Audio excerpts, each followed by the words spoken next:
The sound of heavy machinery echoed through Maple Street as concrete crumbled into dust. Karen's face twisted with rage as she watched her neighbor's pool disappear forever. "You'll regret this!" she screamed, her voice cracking with desperation. But what she didn't know was that beneath that pool lay something that would change everything, something that would make her wish she'd never set foot on his property. Some secrets. The first time Marcus Chen noticed the muddy footprints leading from his backyard pool to the broken fence, he'd chalked it up to raccoons.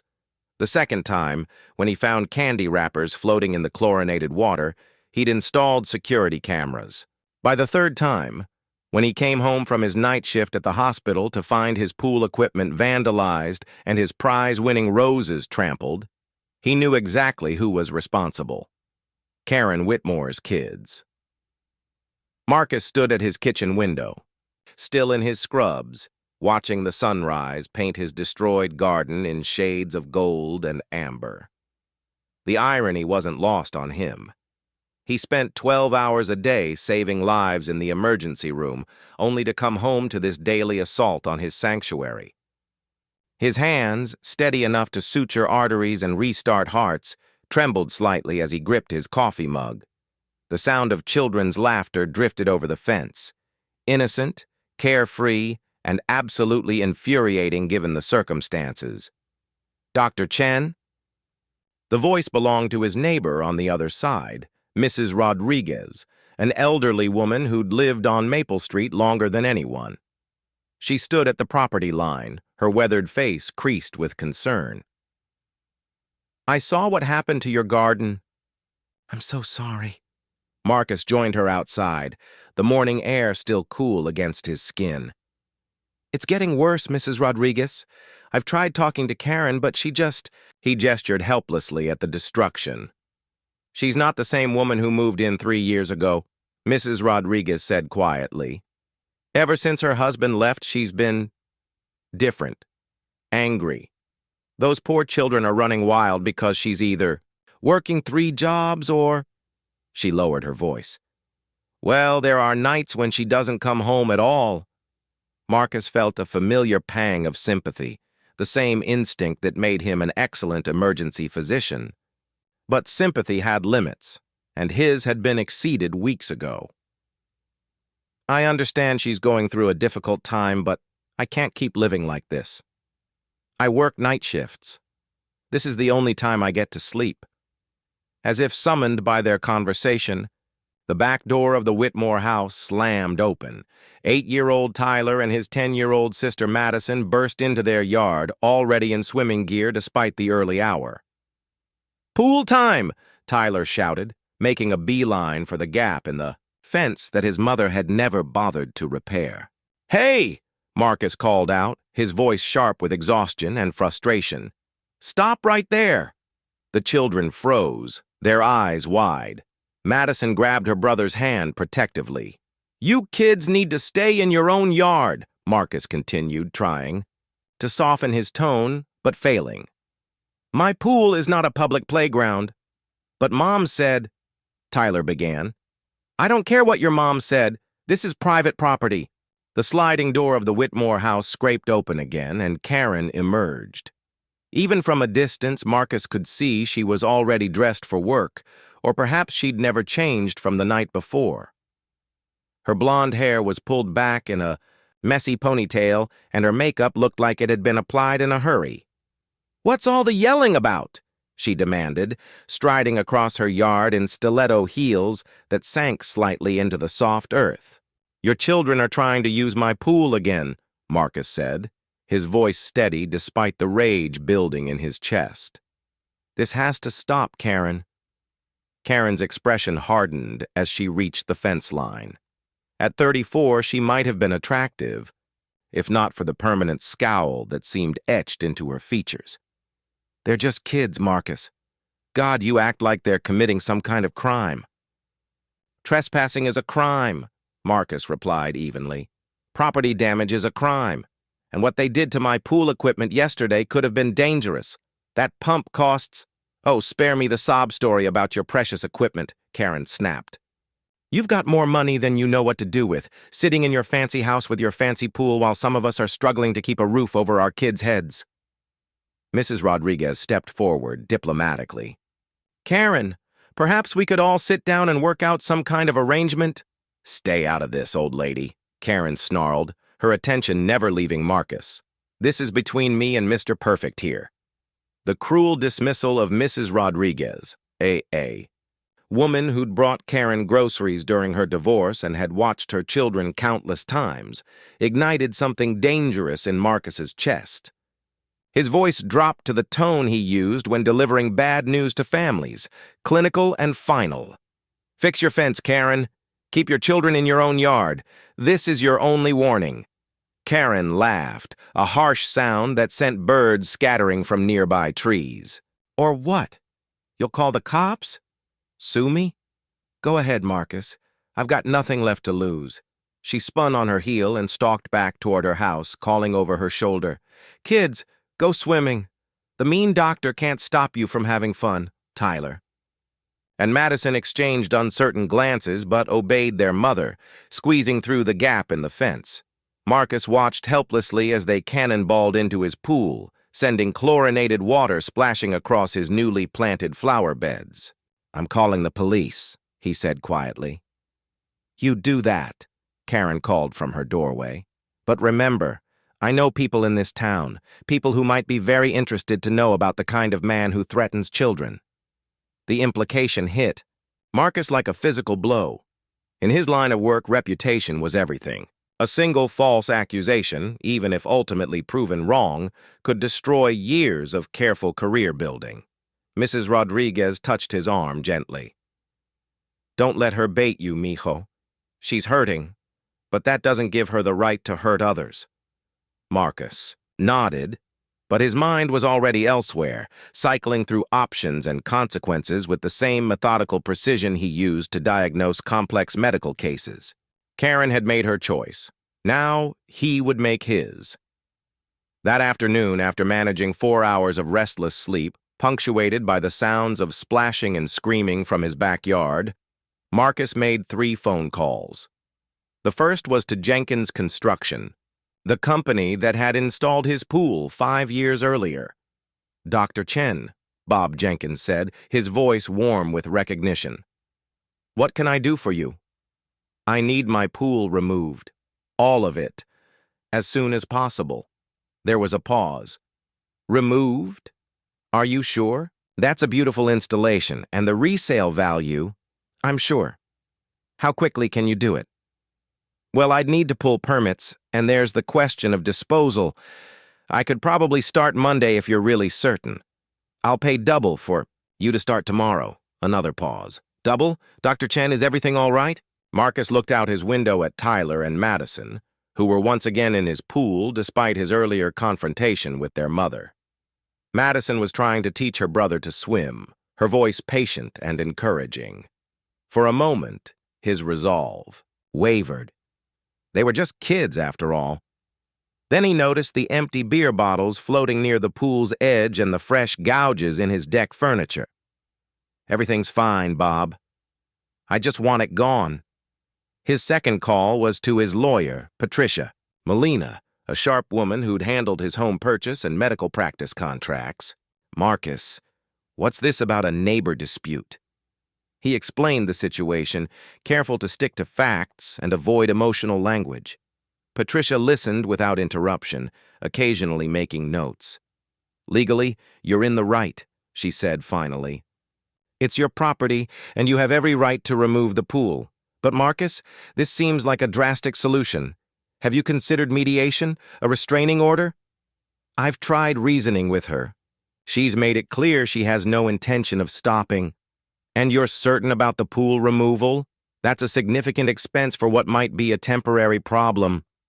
Marcus thought about Karen's parting threat, the malicious gleam in her eyes, when she'd mentioned knowing people in town. In his profession, he'd learned to trust his instincts about dangerous situations. "I'm certain." His third call was to his hospital supervisor, Dr. Sarah Williams, requesting a week of vacation time. "That's unusual for you, Marcus. You haven't taken a real break in 2 years. Is everything okay? Just some home repairs that need my attention.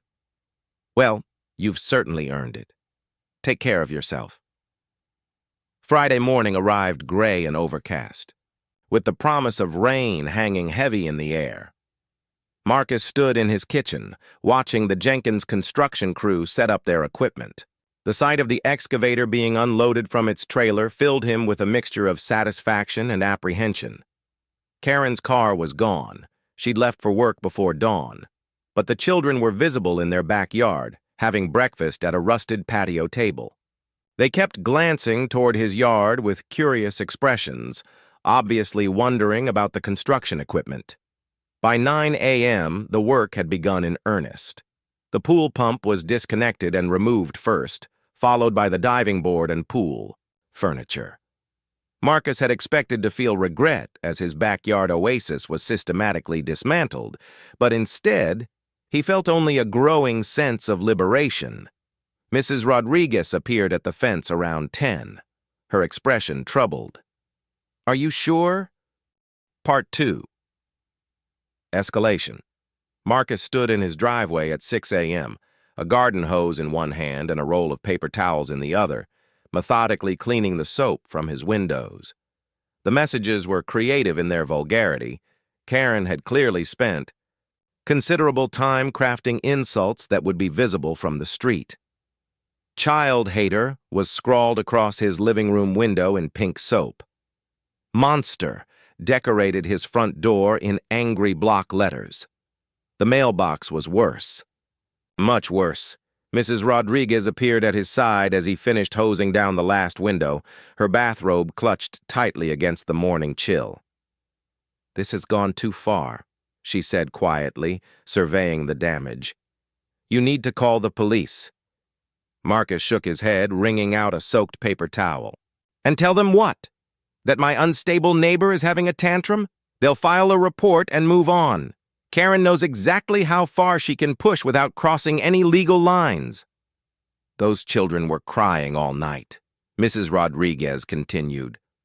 "I could hear them through the walls. Whatever you think about Karen, those kids don't deserve this." The guilt hit Marcus like a physical weight. He'd known his actions would affect Tyler and Madison, but in his anger and frustration, he'd convinced himself it was a necessary lesson. Now, faced with the evidence of their distress, that justification felt hollow. "I tried reasoning with her," he said, but the words sounded weak even to his own ears. "Did you? Or did you issue ultimatums and expect compliance?" Before Marcus could respond, the sound of a car door slamming echoed across the street. Karen emerged from her Honda, still wearing the same clothes from yesterday.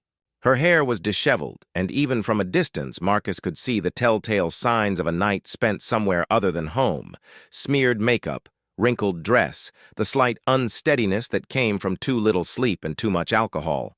She spotted Marcus and Mrs. Rodriguez immediately, and her face twisted into a triumphant smile. "Morning, neighbors," she called out with false cheer. "Hope everyone slept well." Marcus bit back his first 3 responses, all of which would have escalated the situation beyond repair. Instead, he simply turned back to cleaning his mailbox, using the hose to wash away the last of the dog excrement while Karen watched with obvious satisfaction. "Kids!" Karen shouted toward her house. "Come say good morning to Dr. Chen." Tyler and Madison appeared in their doorway, both still in pajamas. Tyler's eyes were red and puffy from crying, while Madison maintained the same cold stare she'd developed yesterday. At 10 years old, she was already showing signs of her mother's capacity for sustained anger. "Look what Dr. Chen did to our pool," Karen continued, her voice dripping with manufactured sympathy. "He destroyed it so you can't swim anymore. Isn't that nice of him?" Marcus felt his jaw clench.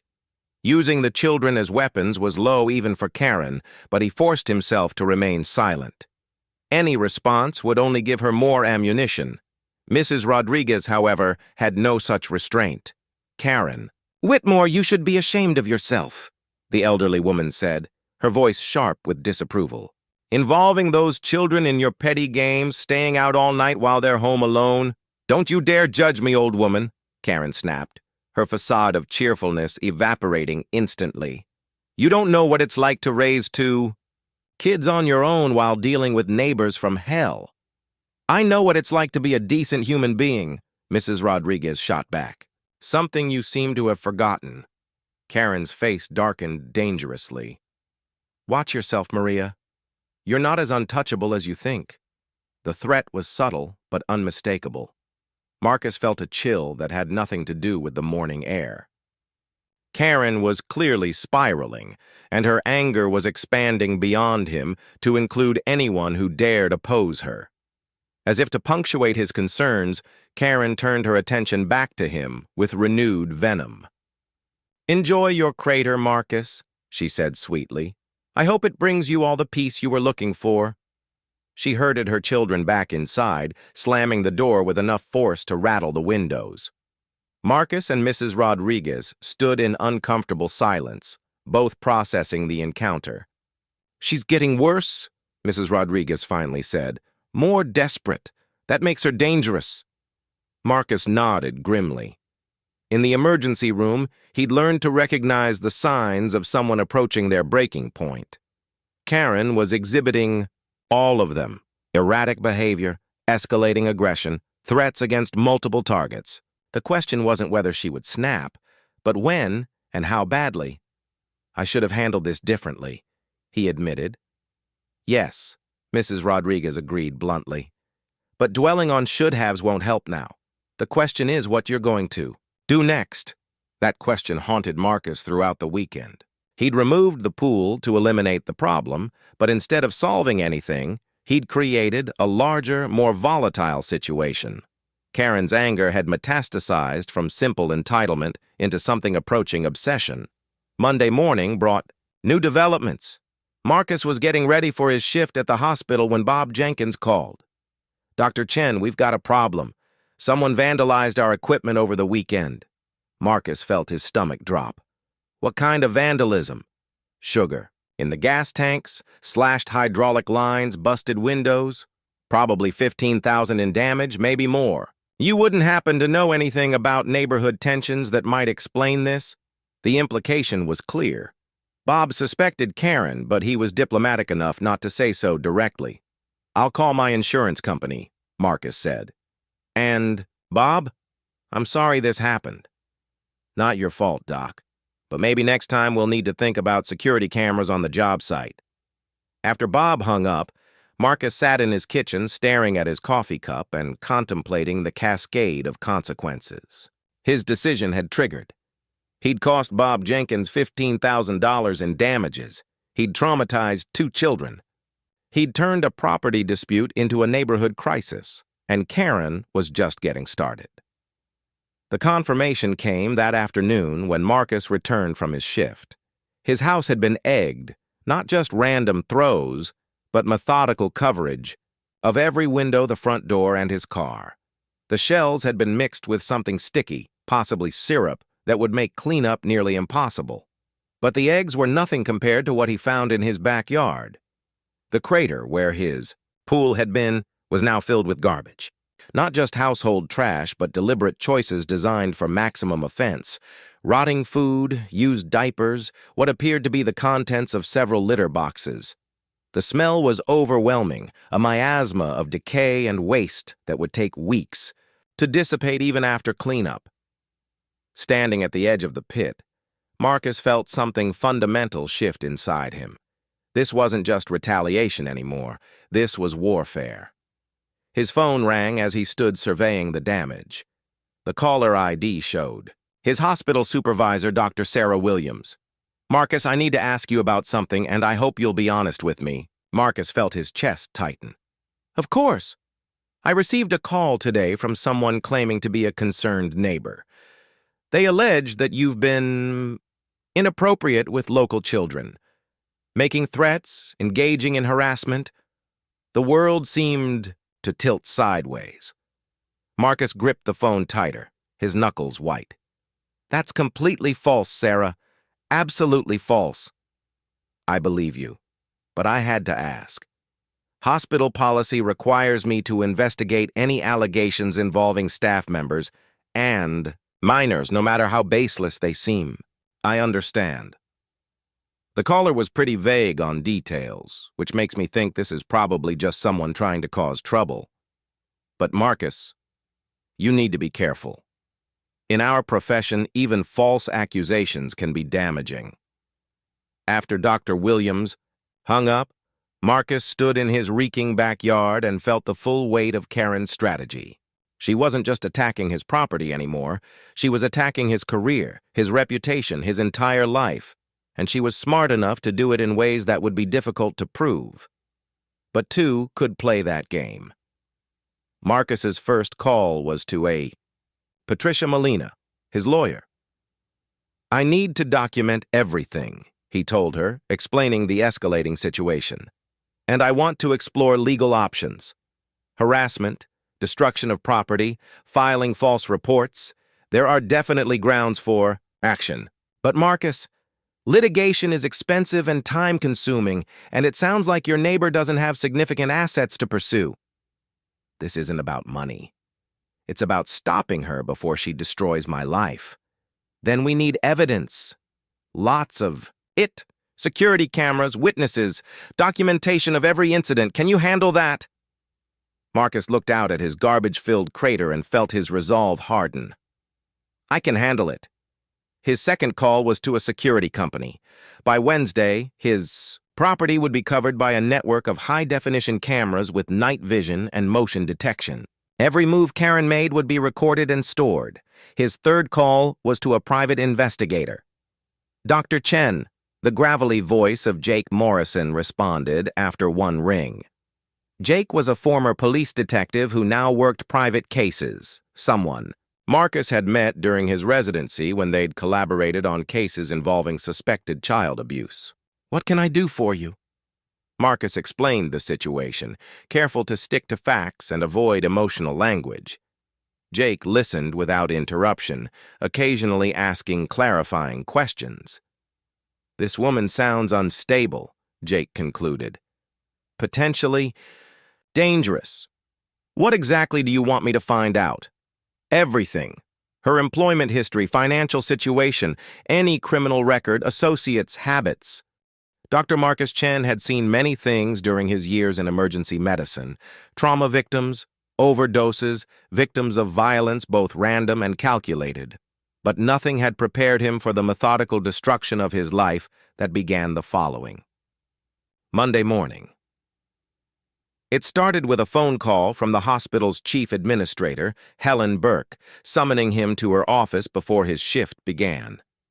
Marcus arrived to find Helen seated behind her imposing mahogany desk, her expression grave, with two people he didn't recognize, a stern-faced woman in a business suit and a younger man taking notes. "Dr. Chen, please sit down," Helen said, her usual warmth replaced by professional distance. "This is Detective Sarah Walsh from the county police and Mr. Kevin Torres from our legal department." Marcus felt his world tilt slightly. "What's this about?" Detective Walsh leaned forward, her gray eyes cold and assessing. "Dr. Chen, we've received multiple reports alleging inappropriate behavior toward minors in your neighborhood. I need to ask you some questions." "Multiple reports?" Marcus kept his voice level despite the panic rising in his chest. "From whom?" "I'm not at liberty to discuss specifics at this time, but the allegations are serious enough to warrant investigation." What followed was an hour of carefully worded questions that felt like verbal landmines. Had he ever been alone with neighborhood children? Had he made threats toward minors? Had he engaged in any behavior that could be construed as harassment or intimidation? Marcus answered honestly, his medical training helping him remain calm and clinical despite the surreal nature of the interrogation. But he could see the doubt creeping into Helen Burke's eyes with each question, the careful way she was already distancing herself from him. "Dr. Chen," Helen said after Detective Walsh finished, "I'm afraid I have to place you on administrative leave pending the outcome of this investigation. It's standard procedure in cases involving allegations against minors." The words hit him like a physical blow. Administrative leave meant no income, no access to the hospital, and, most damaging of all, the implicit assumption of guilt that would follow him regardless of the investigation's outcome. "How long?" he managed to ask. "Until the investigation is complete. Could be days, could be weeks." As Marcus cleaned out his locker and surrendered his hospital ID, he caught sight of his colleagues' faces. A mixture of shock, sympathy, and the unmistakable look of people already calculating how to distance themselves from potential scandal. In the medical community, reputation was everything, and his was now radioactive. The drive home felt surreal, like moving through a nightmare that refused to end. Marcus had always prided himself on his logical approach to problems, his ability to diagnose complex situations and prescribe effective solutions. But Karen had outmaneuvered him completely, turning his own profession's ethical standards into weapons against him. His phone was buzzing constantly. Reporters, apparently, though. He couldn't understand how they'd gotten wind of the story so quickly. He let the calls go to voicemail, each missed call adding to his growing sense of isolation. The answer came when he pulled into his driveway and saw the news van parked across the street. Karen stood in her front yard like a grieving mother, dabbing at her eyes with a tissue while a reporter held a microphone toward her face. Marcus caught fragments of her performance as he hurried toward his front door. "Just want to protect my children. Never felt safe. Always watching them."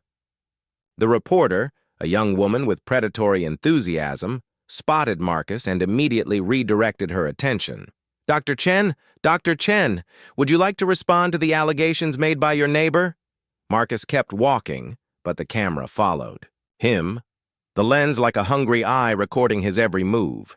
He made it inside and locked the door, but the damage was done. Within hours, his face would be on the evening news, forever linked with accusations he couldn't defend against without making things worse. His phone rang. Jake Morrison. "Doc, you need to see the local news website, now." Marcus opened his laptop with trembling fingers. The headline made his stomach lurch. "Local doctor under investigation following neighbors' complaints about threatening behavior toward children." The article was a masterpiece of calculated destruction. Karen had given an exclusive interview, presenting herself as a struggling single mother trying to protect her children from an increasingly unstable neighbor. She spoke of feeling unsafe and intimidated, of her children being terrified to play in their own backyard. But it was the comments section that truly revealed the scope of Karen's strategy. Dozens of posts from local residents, all expressing support for the brave mother and condemnation for the creepy doctor. Too many posts, too quickly, with too similar language patterns to be entirely organic. Karen had orchestrated a social media campaign. "Jake," Marcus said when he could finally speak, "tell me you found something useful in your investigation." "More than useful, Doc. Damning. But we've got a problem. Karen's not working alone, and she's been planning this for longer than we thought." Jake's latest report painted a picture of elaborate preparation. Karen had been reaching out to people from her past, former boyfriends, old neighbors, anyone with a grievance against authority figures or the medical establishment. She'd found them through social media, reconnected over shared resentments, and slowly built a network of people willing to support her narrative. More troubling, she'd been in contact with a lawyer named Vincent Rourke, a bottom feeder who specialized in personal injury cases and had a reputation for manufacturing evidence when reality didn't suit his needs. Phone records showed multiple conversations between Karen and Rourke's office over the past 2 weeks. "There's more," Jake continued.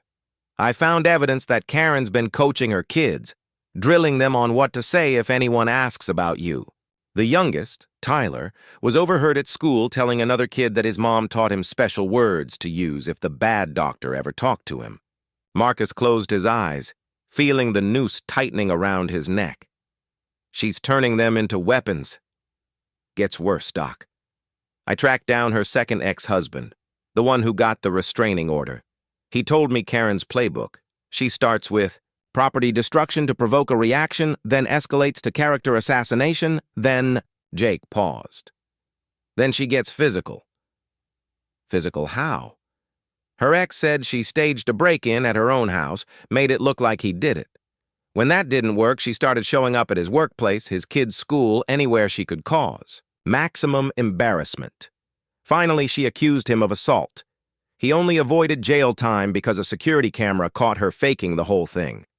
Marcus felt something cold settle in his chest. You're saying she's done this before. I'm saying she's done this successfully before.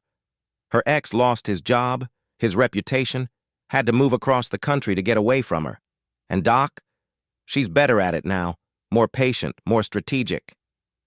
That evening, as Marcus sat in his darkened living room trying to process the magnitude of Karen's deception, his doorbell rang. He checked the security monitor and saw Mrs. Rodriguez, but she wasn't alone. A younger Hispanic woman stood beside her, someone Marcus didn't recognize. Dr. Chen, Mrs. Rodriguez said when he opened the door. This is my niece, Carmen. She works for Child Protective Services. Carmen Rodriguez Martinez was a woman in her early 30s with intelligent eyes and the professionally sympathetic expression of someone who dealt with family crises for a living. She accepted Marcus's offer of coffee and sat at his kitchen table with the careful posture of someone preparing to deliver difficult news. I shouldn't be here, Carmen began, but my aunt asked me to speak with you unofficially about the situation with your neighbor. Marcus felt a flicker of hope. What can you tell me? Karen Whitmore called our office yesterday requesting a wellness check on what she called a dangerous individual living next door to her children. She claimed you'd made threats, engaged in stalking behavior, and that she feared for her family's safety. And, Carmen chose her words carefully, we're required to investigate all reports involving child safety. A caseworker will be coming to interview you, probably later this week. But you don't believe her accusations? Carmen glanced at her aunt, then back at Marcus. Let's just say Karen Whitmore's name is familiar to our office.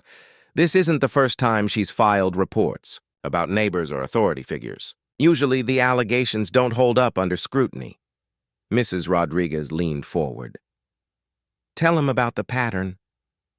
Karen has filed 17 separate complaints with various agencies over the past 3 years, Carmen said quietly. Police reports about harassment, CPS reports about threats to her children, complaints to the city about noise violations and property disputes.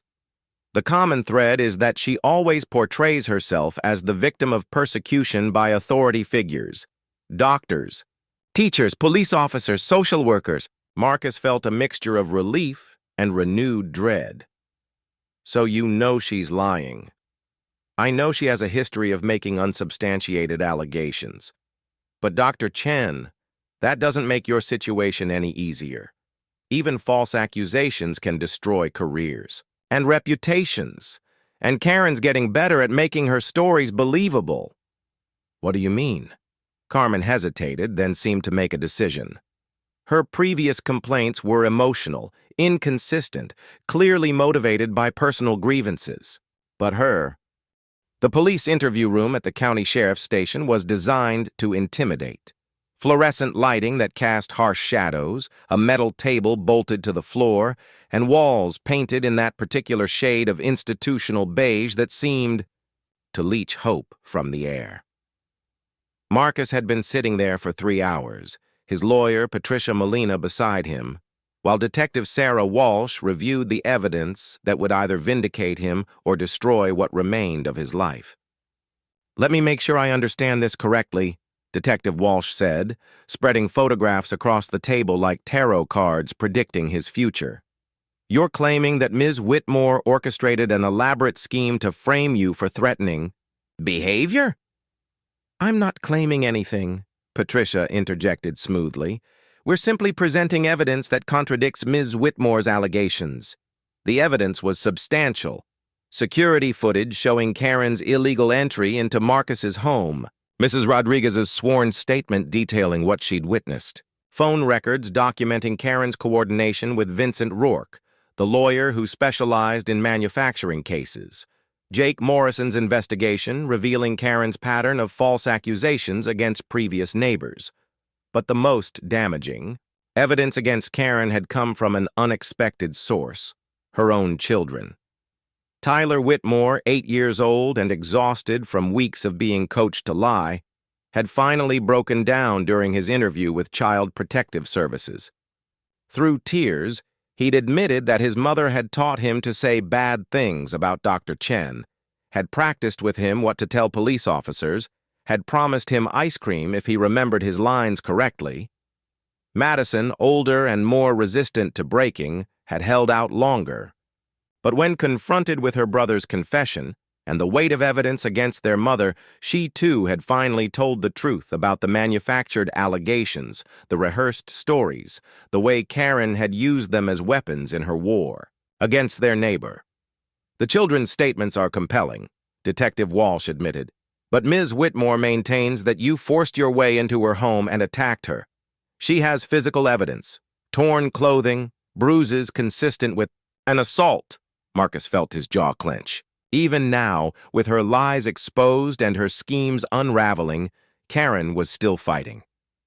"Detective," Patricia said calmly, "my client was never inside Ms. Whitmore's home. The security footage clearly shows him sitting on his front porch during the entire time frame of the alleged assault. Unless he's developed the ability to be in two places at once, Ms. Whitmore's story is physically impossible." Detective Walsh nodded slowly, but Marcus could see the frustration in her eyes. Police officers hated cases like this, messy domestic disputes where determining the truth required sorting through layers of deception and manipulation. "There's something else," the detective said, pulling out a manila folder. "We executed a search warrant on Ms. Whitmore's residence this morning. We found some interesting items." She spread new photographs across the table. Pictures of Marcus, taken with a telephoto lens over several weeks, showing him in his backyard, leaving for work, even through his windows. A detailed schedule of his movements, noting when he left and returned each day. Floor plans of his house, apparently drawn from memory after her illegal entry. But most disturbing was a notebook filled with Karen's handwriting, page after page of scenarios and strategies, different ways to destroy Marcus's reputation and career. Plans for escalating harassment, ideas for manufacturing evidence, even detailed revenge fantasies involving physical violence. She'd been planning this for months, Detective Walsh said quietly. This wasn't a neighbor dispute that got out of hand. This was a calculated campaign of harassment and defamation. Marcus stared at the photographs, feeling violated in a way that went beyond simple invasion of privacy. Karen had turned stalking him into a full-time obsession, documenting his life with the thoroughness of a predator studying prey. "What happens now?" Marcus asked. "Ms. Whitmore has been arrested on multiple charges: breaking and entering, filing false police reports, child endangerment, stalking, harassment. Given her history of similar behavior in other states, she's looking at serious prison time." Relief flooded through Marcus like a drug, making him dizzy. It was over. Karen's lies had been exposed, her schemes had collapsed, and justice was finally being served. But Detective Walsh wasn't finished. "However," she continued, "the damage to your reputation may take longer to undo. False allegations have a way of lingering, especially in cases involving children. You should prepare for a difficult road ahead." The detective was right. Over the following days, as news of Karen's arrest spread through the community, Marcus discovered that vindication was a more complex process than he'd expected. Some people apologized immediately, sheepishly admitting they'd been taken in by Karen's performance. The hospital reinstated him with full pay and a formal apology from the administration. Local news outlets ran follow-up stories correcting their initial reports and praising the police investigation that had exposed the truth.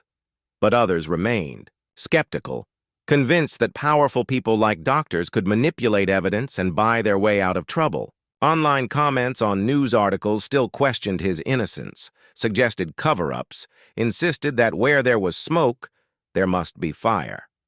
Marcus returned to work to find his colleagues treating him with careful courtesy that felt almost worse than outright hostility. They were professionally supportive, personally distant, maintaining enough separation to avoid guilt by association while still being collegial enough to function as a team. The psychological toll was exhausting. Marcus found himself second-guessing every interaction with patients, hyper-aware of how his words and actions might be misinterpreted. He avoided being alone with children entirely, always ensuring other staff members were present during pediatric cases. But gradually, as days passed without incident and his work spoke for itself, the professional distance began to thaw. Dr. Sarah Williams made a point of publicly praising his dedication during a staff meeting. Nurses who'd been avoiding him started making normal conversation again. The younger residents, who'd initially seemed afraid to associate with him, began seeking his guidance on difficult cases. The healing process wasn't limited to his professional life. Neighbors who'd shunned him during the height of Karen's campaign began approaching with embarrassed apologies and offers of friendship. The local grocery store clerk who'd treated him with suspicious hostility resumed their normal friendly exchanges. Even the mailman who'd seemed afraid to approach his house returned to their usual casual conversations. Mrs. Rodriguez, who'd never wavered in her support, became even more of a fixture in his life.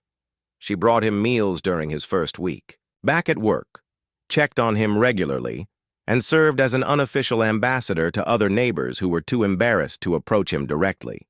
"Healing takes time, mijo," she told him one evening as they sat on his front porch, watching the sunset paint Maple Street in shades of gold and amber.